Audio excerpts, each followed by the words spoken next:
Welcome to RTV. నేను మీ గయాజ్ని. అడవుల్లో ఇక అన్నలు ఉండరు. మావోయిస్టు పార్టీ మార్చి అంటే 2026 మార్చి కల్లా పూర్తిగా మావోయిస్ట్ రహిత దేశంగా మారిపోతుంది. ఇవన్నీ చెప్పేది కేంద్ర హోంశాఖ మంత్రి అమిత్ షా, అదేవిధంగా ప్రధాని నరేంద్ర మోదీ. అయితే ప్రస్తుతము దేశంలో జరుగుతున్న మావోయిస్టులు ఒక పక్క ఎన్కౌంటర్లు, మరో పక్క లొంగుబాట్లు ఇవన్నీ జరుగుతున్నాయి. ఈ నేపథ్యంలో మాట్లాడేందుకు ఏపీసీఎల్సీ జిల్లా ప్రధాన కార్యదర్శి వెంకటేశ్వర్లు ప్రస్తుతం మనతో ఉన్నారు. ఎంతో మాట్లాడడం. చెప్పండి, అసలు ప్రధానంగా ఈ ఆపరేషన్ కంగా అంటే దీన్ని ఎలా చూస్తారు, ఏంటి? ఆపరేషన్ కగార్ అంటే అంతిమ యుద్ధం అని. అంటే ఇదే అంతిమ యుద్ధం. ఇప్పటి వరకు చాలా యుద్ధాలు చేశాం. ఈ అంతిమ యుద్ధంలో మావోయిస్టులు పూర్తిగా నిర్మూలిస్తామని కేంద్ర హోంమంత్రి అమిత్ షా గారు పదే పదే చెప్తున్నారు. ఈ ఆపరేషన్ కగార్ అనేటటువంటి అంతిమ యుద్ధం ఏదైతే ఉందో ఇది మొదటిది కాదు, ఇది చివరిది కూడా కాదని మేము అనుకుంటున్నాం. ఎందుకంటే 57 సంవత్సరాల క్రితం నక్సల్బరీ పార్టీ ఏర్పడినప్పటి నుంచి అక్కడ పశ్చిమ బెంగాల్లోని నక్సల్బరీ గ్రామంలో ఏర్పడినటువంటి నక్సలైట్ పార్టీ ఆ రోజు అక్కడ ఉన్నటువంటి పశ్చిమ బెంగాల్ ప్రభుత్వం పూర్తిగా తీవ్రమైనటువంటి నిర్బంధంతో హత్యాకాండ కొనసాగించి నిర్మూలించింది. తిరిగి మళ్ళీ శ్రీకాకుళంలో నక్సల్బరీ పార్టీ మళ్ళీ జీవం పోసుకొని ఒక ఉవ్వెత్తున ఆ రోజు నక్సల్బరీ పోరాటాలు, శ్రీకాకుళం పోరాటాలు జరిగినాయి.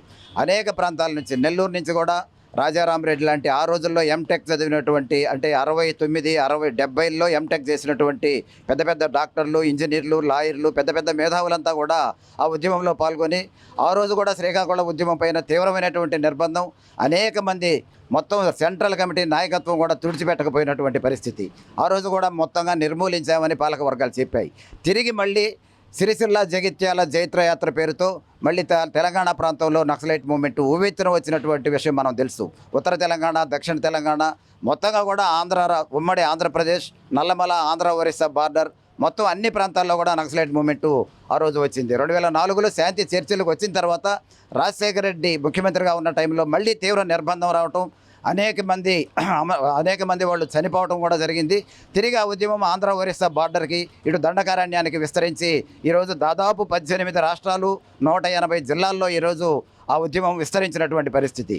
మీరు అణిచివేసిన ప్రతిసారి తిరిగి అంతకన్నా గుణాత్మకంగా, పరిమాణాత్మకంగా కూడా అది విస్తరిస్తూ పోతున్నటువంటి క్రమం. అయితే ఈరోజు ఆపరేషన్ కగార్ పేరుతో మీరు ఆ ఉద్యమంలో పనిచేస్తున్నటువంటి కొంతమంది వ్యక్తుల్ని చంపేయచ్చు. మొత్తంగా కూడా ఆ సెంట్రల్ కమిటీ, పొలిట్ బ్యూరోలో ఉన్నటువంటి ఆ పార్టీ నాయకత్వాన్ని మొత్తాన్ని కూడా తుదముట్టించవచ్చు. కానీ ఆ భావజాలాన్ని మీరు ఎట్లా అరికడతారు?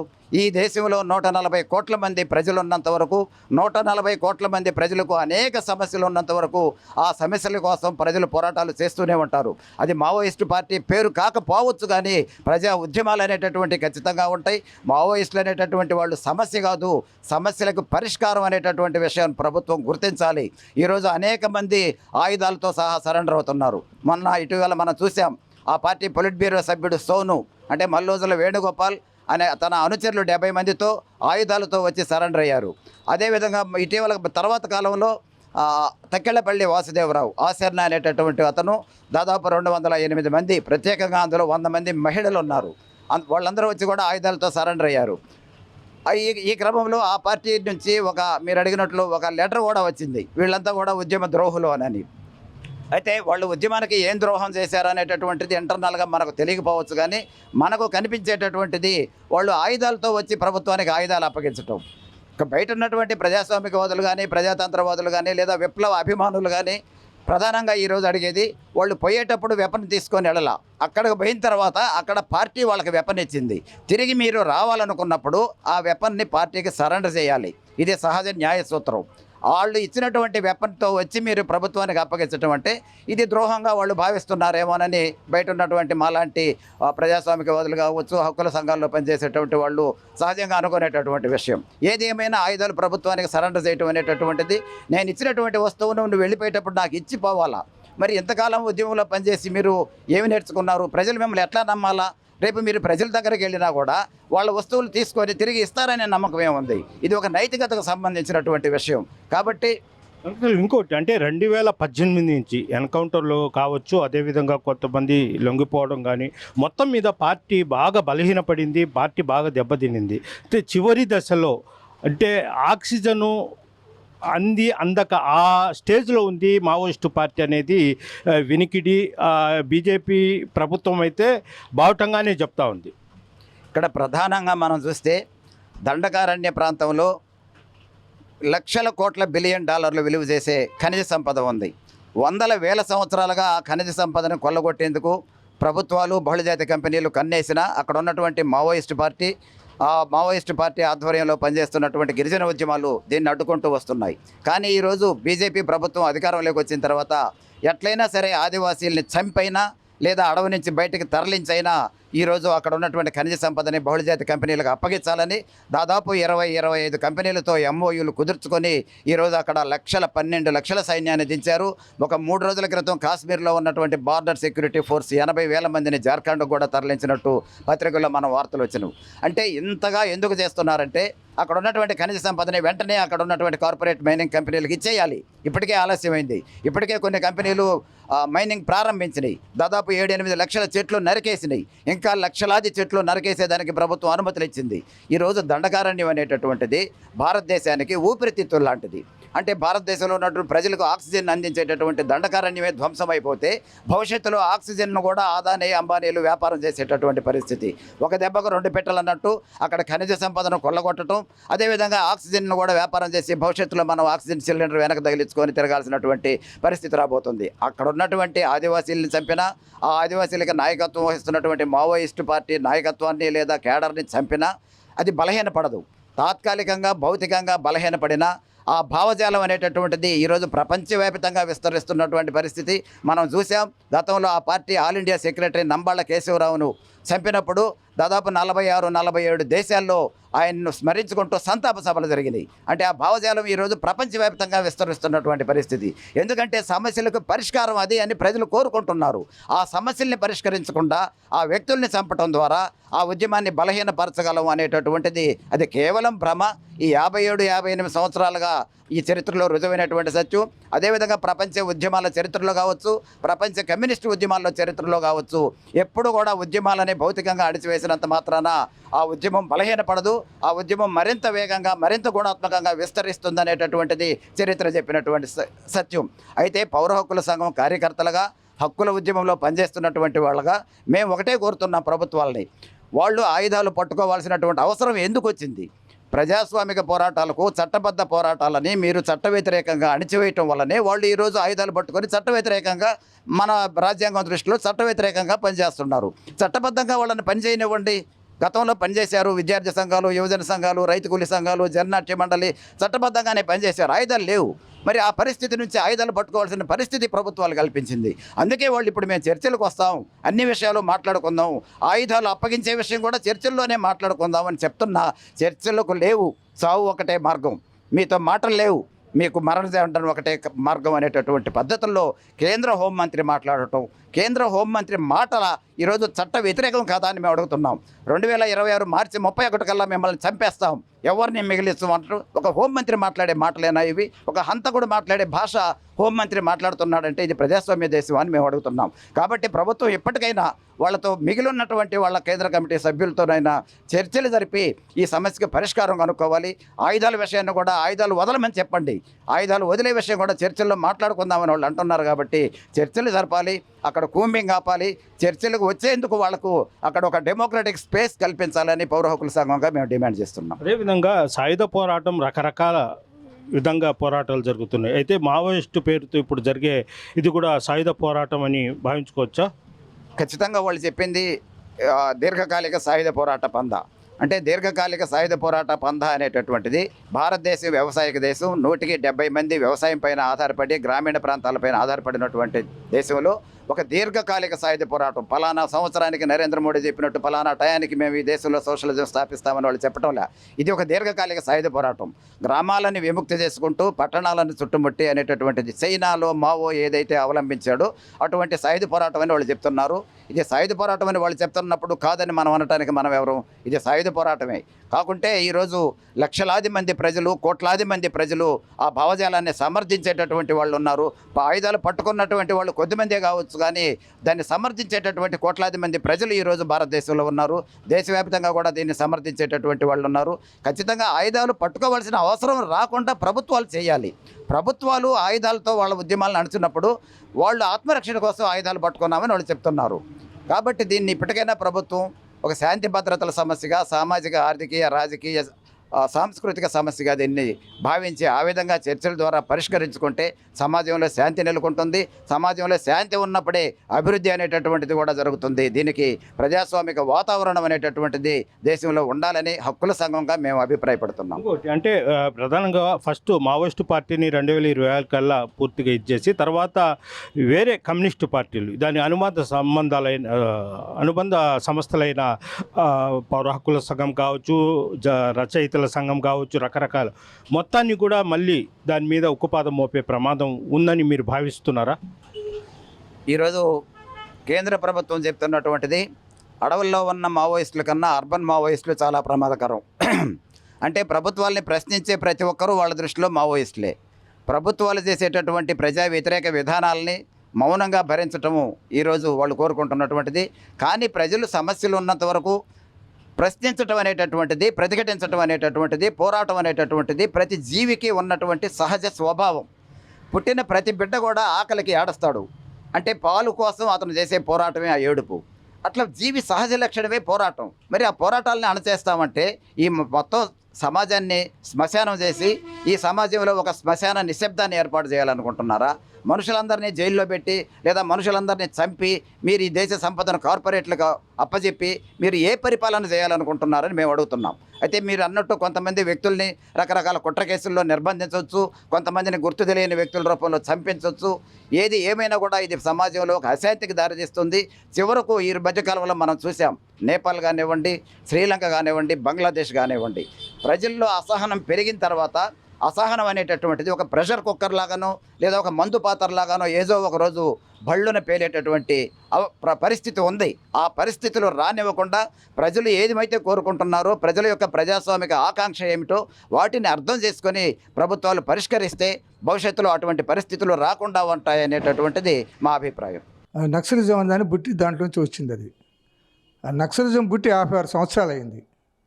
ఈ నక్సలైట్లు ఆ రోజున సమాజంలో ఎందుకు ముందుకు వచ్చారంటే, దేశమంతా నిరుద్యోగం విపరీతమైన తాండవిస్తున్న సందర్భంలో, భూమి లేని రైతాంగం, వ్యవసాయ కార్మికులంతా కూడా భూమి కావాలని ఆందోళన చేస్తున్న సందర్భంలో, ఉద్యోగస్తులకు ఇతరందరూ కూడా ఆదాయాలు పడిపోయిన సందర్భంలో, తీవ్రమైనటువంటి ఆర్థిక విధానాలు లోటు వచ్చిన పరిస్థితుల్లో, సంక్షోభం వచ్చిన సందర్భంలో 1969లో మన దేశంలో నక్సలిజం పుట్టింది.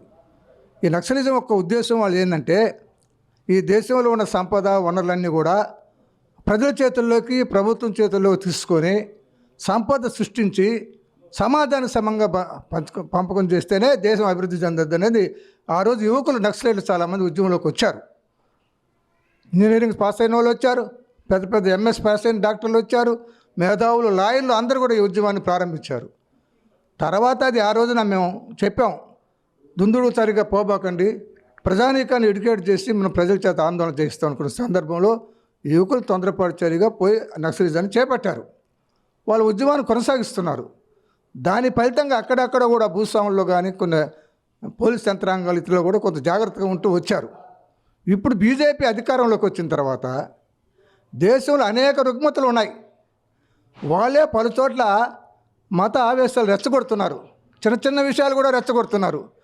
చివరికి న్యాయ వ్యవస్థ మీద, ఎలక్షన్ పార్టీ మీద కూడా వాళ్ళు పట్టు సంపాదించుకొని వాళ్ళు ప్రభుత్వంలో కొనసాగేదానికి దీర్ఘకాలికంగా ఏదో ఈ దేశానికి నక్సలిజం పట్టిన పీడ, శనిపీడ, దీన్ని మార్చి 2020 నాటికి నేను పూర్తి చేస్తానని చెప్పి అమిత్ షా గారు ప్రకటించి మొత్తం అడ్వాన్స్డ్గా ఉన్నటువంటి టెక్నాలజీ అంతా కూడా ఛత్తీస్గఢ్ వాళ్ళు ఉపయోగించి ఎక్కడ లోపల అడవులు ఉండే వాళ్ళందరినీ జల్లెడ పెట్టి ఈ రోజున ఛత్తీస్గఢ్ ప్రాంతంలో రక్తాన్ని ఓలడాడిచ్చారు. వాళ్ళు యువకులు చాలామంది పోయారు. ఈరోజు ఆ ఉద్యమంలో చాలామంది 60 సంవత్సరాలు దాటిన వాళ్ళు ఉన్నారు. వాళ్ళ రక్షణ దళాలను వీళ్ళు లోపల ఎంటర్ అయిపోయి దాన్ని చిల్లాబిల్లా చేశారు.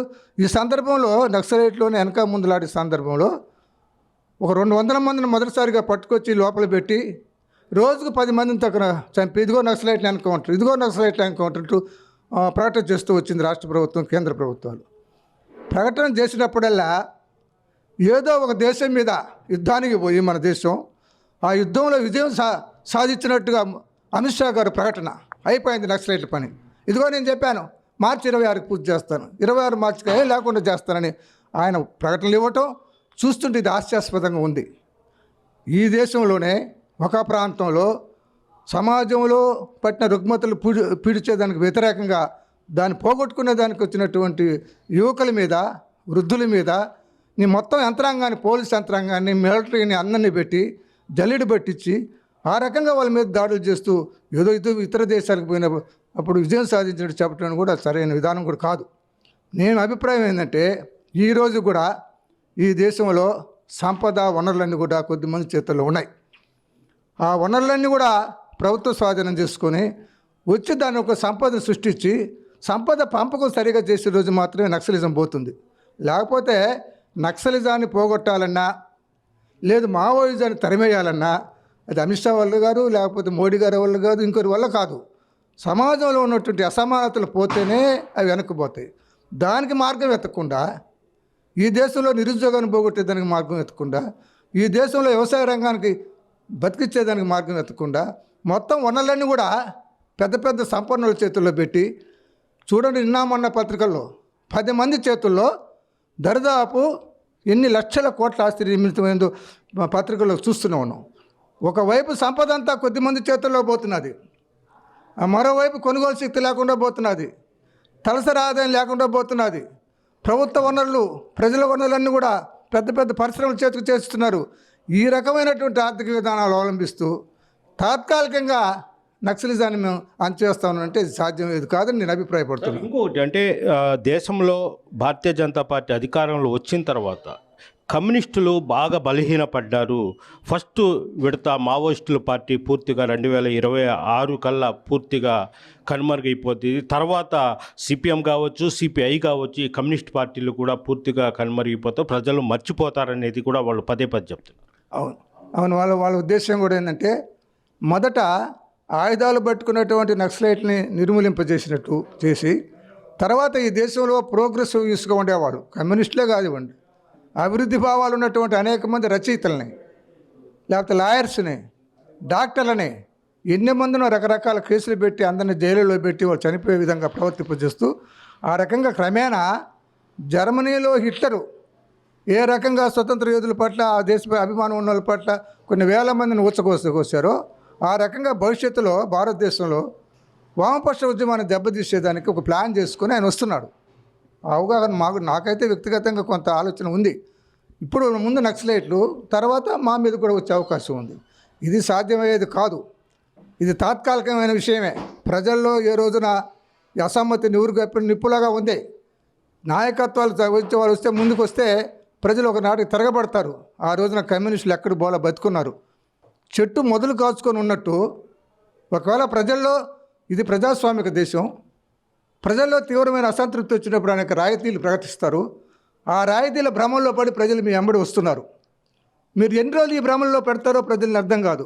ఏ రోజు మీరు భ్రమంలో పెట్టలేక నిలబడిపోతారో ఆ రోజు కమ్యూనిస్టులు భూమిలోంచి వృక్షాలు వచ్చినట్టు వచ్చేస్తారు. ఎక్కడ పోలా ఆ కమ్యూనిస్టులు పోరు కూడా.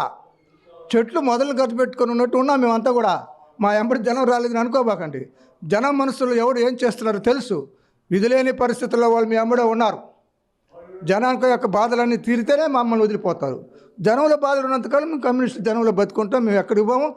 పోయేదంతా కూడా భవిష్యత్తులో బీజేపీ పోవాల్సిందే, అమిత్ షా గారు పోవాల్సిందే. నక్సలిజం ప్రారంభమైంది బెంగాల్లో నక్సలబరి అనే ప్రాంతాన ప్రారంభమైంది.